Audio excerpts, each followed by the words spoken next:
పెద్ద పీట వేస్తున్నాం. బాధ్యతలు స్వీకరించిన మరుక్షణం టీజీపీఎస్సీని సంస్కరించాం.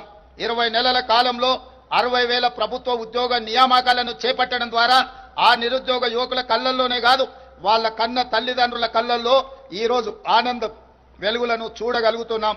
ఇప్పటి వరకు తెలంగాణ రాష్ట్ర ప్రభుత్వం 60,000 ప్రభుత్వ ఉద్యోగ ఖాళీలను భర్తీ చేసి, అదే కాకుండా తెలంగాణ పబ్లిక్ సర్వీస్ కమిషన్ నుంచి గ్రూప్ 1, గ్రూప్ 2, గ్రూప్ 3 పరీక్షల్ని కూడా పూర్తి చేసి తొందరలోనే ఈరోజు ఈ నియామకాలను చేపట్టబోతున్నాం.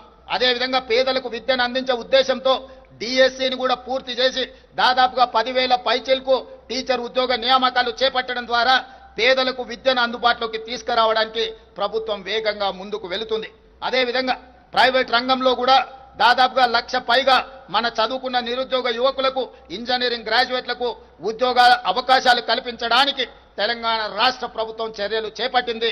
తద్వారా 1,00,000 పైగా నిరుద్యోగులకు ఉద్యోగాలు రావడాన్ని ఈ సందర్భంగా సంతోషంగా తెలియజేస్తున్నాను. అదేవిధంగా మిత్రులారా, తెలంగాణ మాగాణాలకు చివరి